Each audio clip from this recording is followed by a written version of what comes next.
আভিজাত্যের প্রতীক, আপনার রুচির প্রতীক। এটা বলে কতটুকু পর্দা, সেক্ষেত্রে আমি দুইটা মত উল্লেখ করেছিলাম।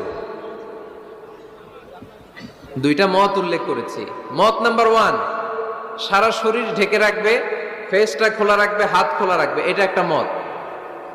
আরেকটা মত, সব ঢেকে রাখতে হবে, শুধু চোখ খোলা, তাই না? দুইটা মত উল্লেখ করে আমি বলেছিলাম যে এটা হচ্ছে রুকসাত আর এটা হচ্ছে আজিমাত। আমি এও বলেছি যে এর চেয়ে শ্রেষ্ঠ পর্দার হতে পারে না, শুধু চোখ খোলা, সব ঢেকে রাখতে হবে, এটা শ্রেষ্ঠ পর্দা, এর চেয়ে ভালো পর্দার হতে পারে না। আমি নিজেও সাজেস্ট করি এটা, যে শুধু চোখ খোলা থাকবে।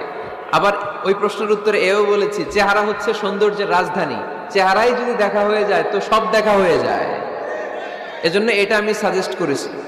তারপরে এরা আমারে ধাক্কাইতে ধাক্কাইতে ওই মতের দিকে নিতে চায়, আছে না নাই?